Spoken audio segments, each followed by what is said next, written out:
Olá, meus amigos, Deus abençoe a todos. Deus abençoe a sua casa. Deus abençoe a sua família. Você seja a própria bênção. Isso é o que eu desejo para você. Eu desejo de todo o meu coração. Aliás, eu desejo que Deus dê a cada um de vocês que participa aqui da nossa live, a cada um eu desejo que Deus dê, no mínimo, aquilo que Ele me tem dado. Só isso. Porque imagine você, se você for uma pessoa abençoada, bendita. Imagine você se você for uma luz na sua casa, na sua família, no seu casamento, no seu trabalho, onde quer que você vá, você vai irradiar a presença de Deus, do Deus vivo. As pessoas vão perguntar: o que aconteceu com você? Que mudança com você? Você está diferente. Não é a maquiagem, não é a roupa. Os seus olhos têm um brilho diferente. O seu semblante é pacífico. Você passa paz de forma natural, transparente. É isso que Deus quer que você seja. Para que Ele, Deus, através da sua vida, seja glorificado. Jesus disse: quando o Espírito Santo vier, vocês serão minhas testemunhas. Testemunhas da minha ressurreição. Quer dizer, quando nós recebemos o Espírito Santo, nós somos testemunhas da verdade, testemunhas do Deus vivo que nós temos abraçado. Testemunhas. Não são os bens materiais que nos fazem ser testemunhas de Jesus, mas é o Espírito Santo.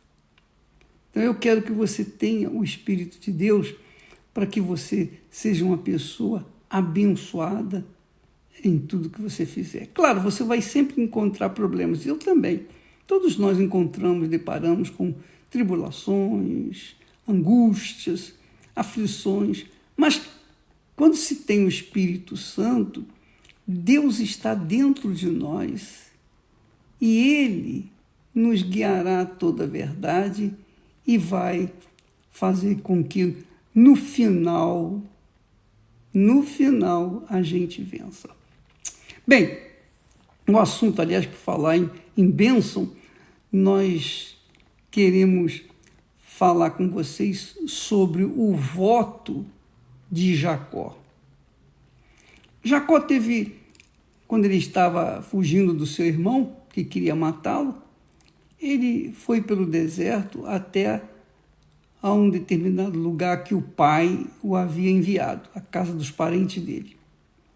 E aí, no meio do caminho, no deserto, quando o sol se pôs, Jacó procurou uma pedra e ali colocou a sua cabeça.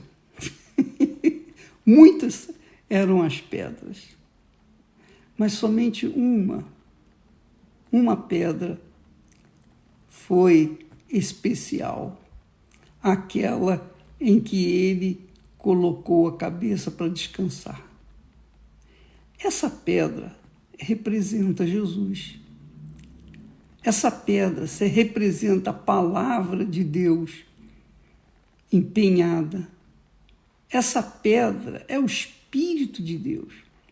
Porque quando ele depositou a sua cabeça naquela pedra, ele teve um sonho. Mas não é sonhos humanos, não são sonhos quaisquer, não. São sonhos especiais, sonhos que Deus, que a pedra lhe deu. Deus, quando desce sobre nós, ele enche a nossa cabeça de sonhos. Mas não sonhos de uma noite dormida. Não são sonhos que vêm do nosso subconsciente. Não. São sonhos que vêm de Deus, da pedra, do próprio Deus, na pessoa do Espírito Santo. Jacó teve esse sonho, os sonhos. Ele viu uma escada no sonho, né? A visão dele foi uma escada onde anjos subiam e anjos desciam naquela escada. E no topo da escada estava Deus. Naturalmente ele viu aquela luz imensa, era Deus. Então, Jacó ouviu Deus fazer-lhe a promessa. Deus fez a promessa para ele. Ele disse assim, Deus falou com ele muitas coisas, e prometeu mundos e fundos. Tudo isso que você está aí, que você está vendo, vai ser teu, dos seus familiares. Tudo vai ser seu e dos seus descendentes.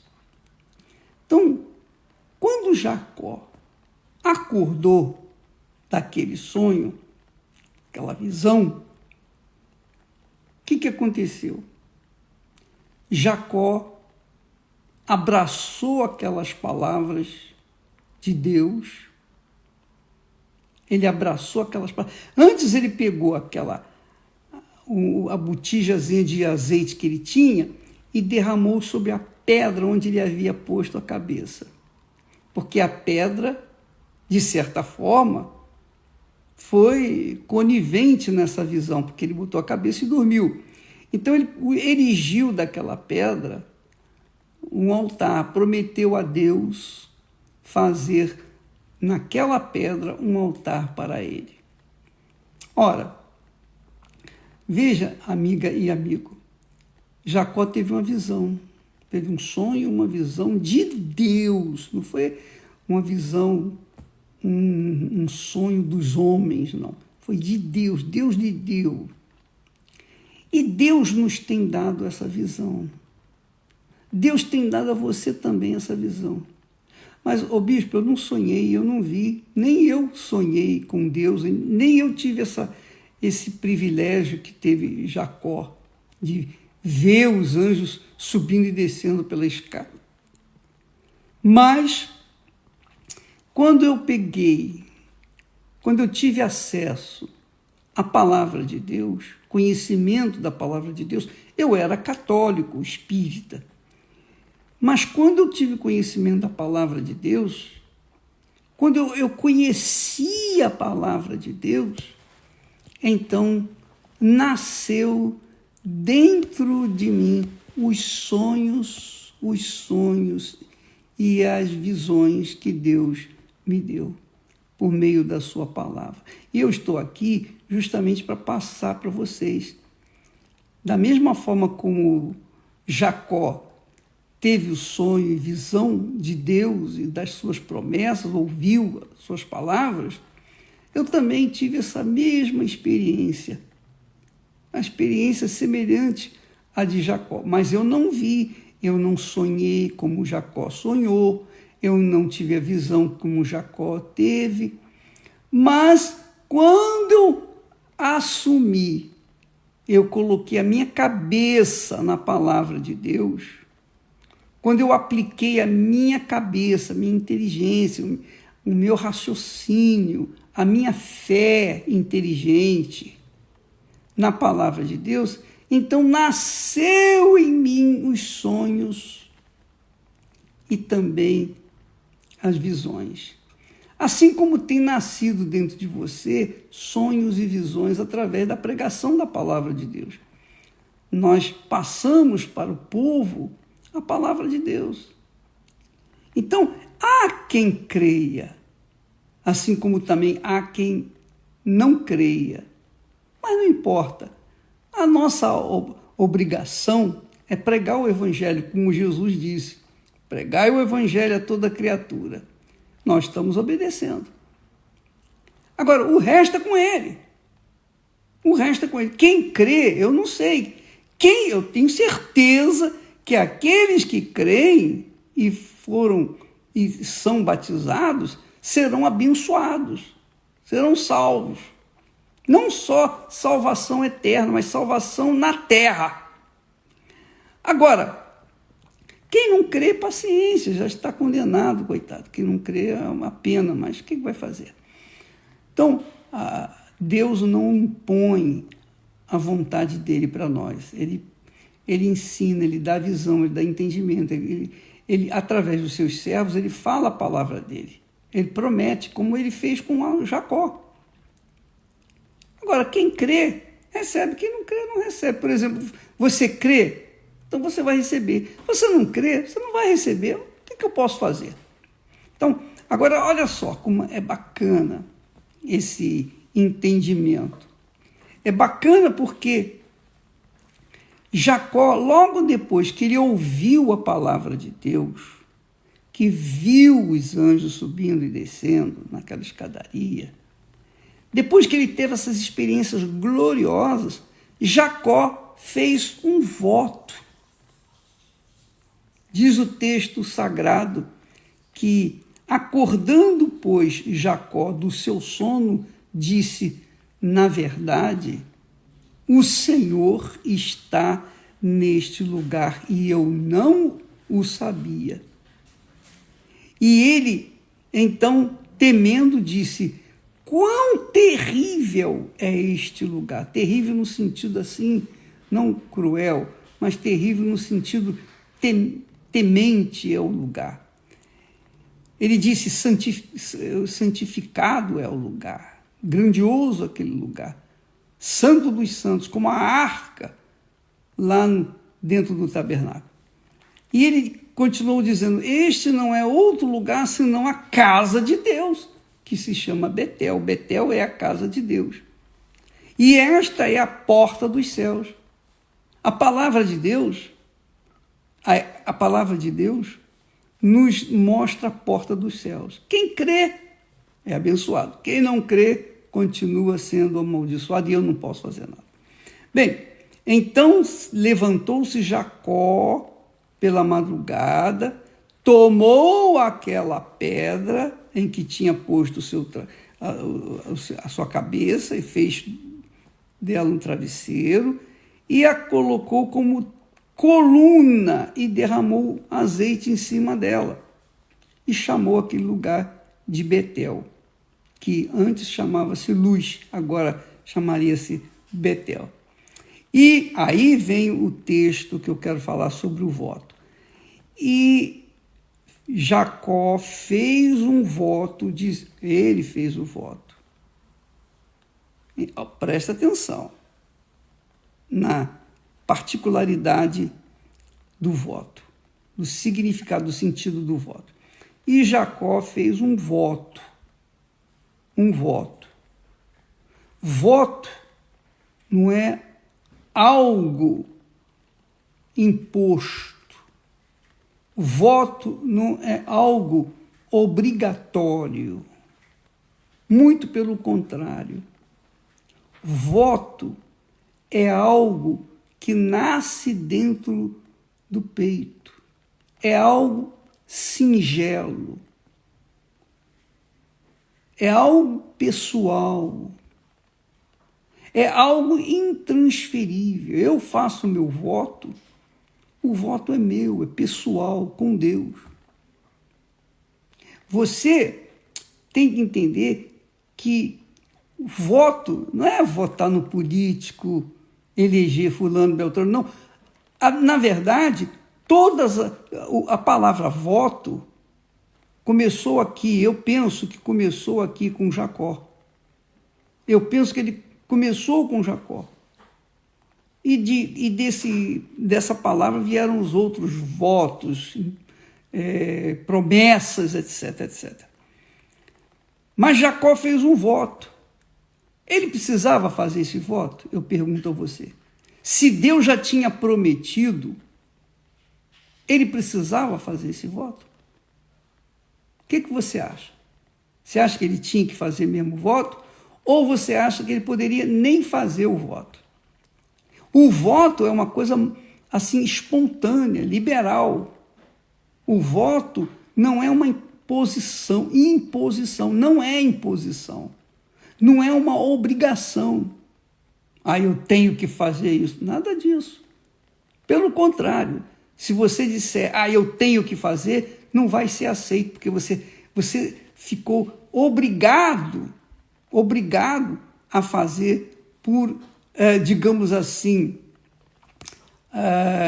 alguém influenciou você. Não. Quando eu estou falando aqui do voto, é uma coisa muito pessoal, e Deus toca nas pessoas para fazer o voto, é Deus que toca. Quem tocou em Jacó para fazer o voto foi o próprio Deus. O Espírito Santo tocou em Jacó para fazer o voto. Então ele fez um voto, dizendo: se Deus for comigo e me guardar nesta viagem que eu faço, e me der pão para comer, vestes para vestir, e eu em paz tornar a casa de meu pai. Então, 3 coisas Jacó colocou no voto. Deus tinha que ser com ele e guardá-lo na viagem. Tinha que dá-lo pão para comer e roupa para vestir. E tinha que fazê-lo tornar a casa de seu pai. Ele disse: se Deus cumprir esse voto que eu faço, se ele cumprir, se ele me atender, melhor dizendo, nessa promessa que eu faço, nesse voto que eu faço, nessa palavra que eu empenho agora com ele, sou eu e ele, ninguém está ouvindo. Ele estava no deserto, sozinho, não tinha ninguém. Se Deus fizer isso, se Deus for comigo e me guardar nesta jornada, primeira coisa. Segunda coisa, me der pão e roupa para me vestir, cobrindo o corpo.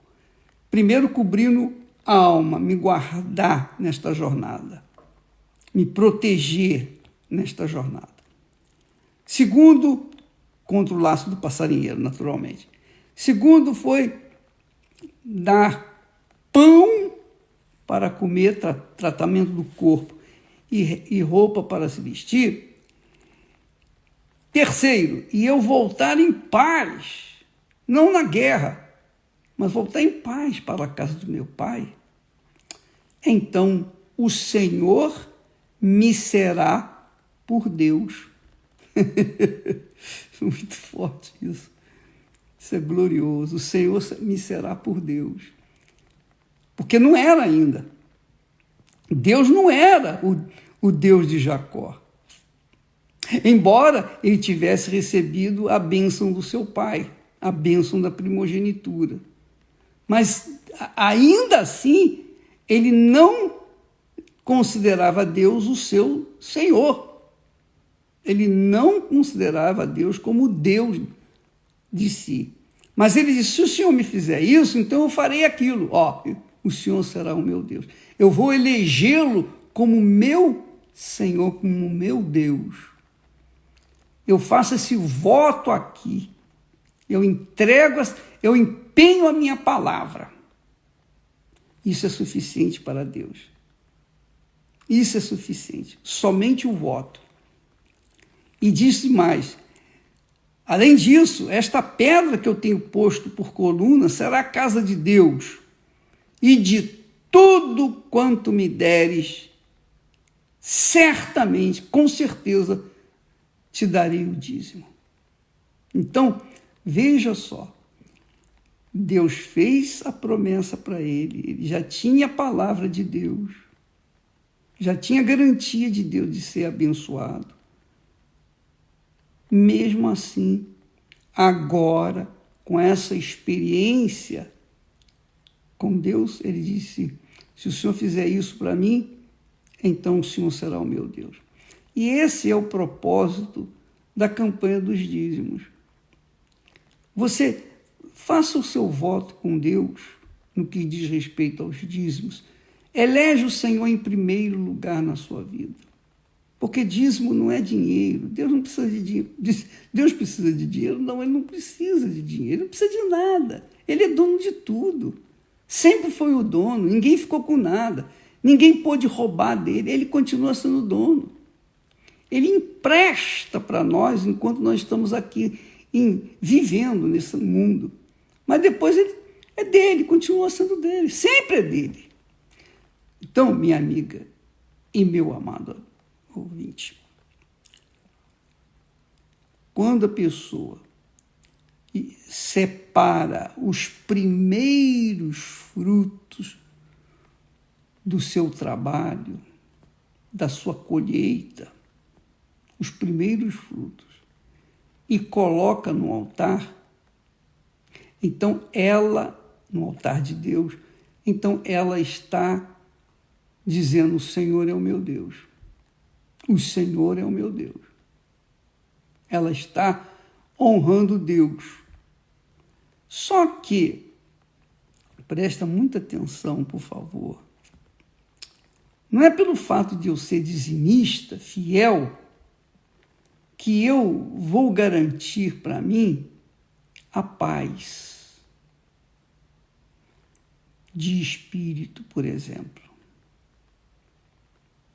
Como é que pode o bispo? Não vou ter paz? Não, você vai ter paz, mas eu não.